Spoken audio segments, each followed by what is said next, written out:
Iberian Trail Expedition, episode 20. I'm a bit nervous with wild camping. There's a distinct difference in Spanish law between camping and parking. I'm on the hunt for a wild camp spot in a remote section of the Picos de Europa in northern Spain, driving very rarely used 4x4 tracks. I spotted this hollow to the left and thought it could make an ideal sheltered spot to spend the night. We might have found our spot for the night. Yeah. No one come through here in weeks, I can tell.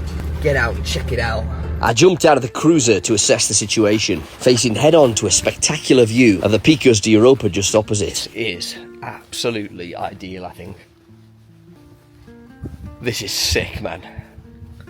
Dude, this is so cool. Yeah, this will be the spot for the night, I think.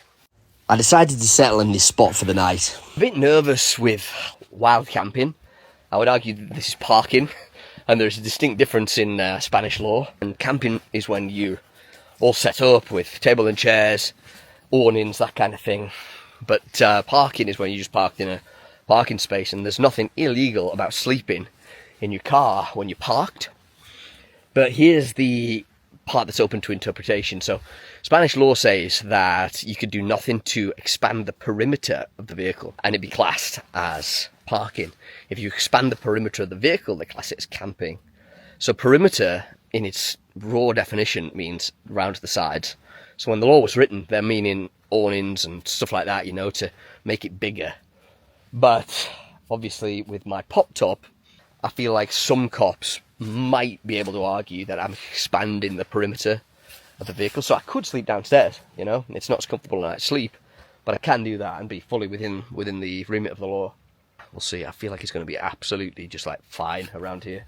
Not going to be anyone. No one's come through for ages, so I think we're good. Alright, I'm going to set up.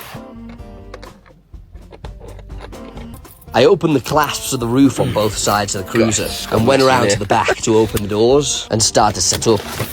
Oh shit. Yeah, seriously messy. After doing a bit of rudimentary tidying up, I climbed inside the camper and raised the pop top. Check out what we're going to have for dinner tonight. I settled into the camper for a night in the wild and got ready to cook a meal on the camper stove indoors.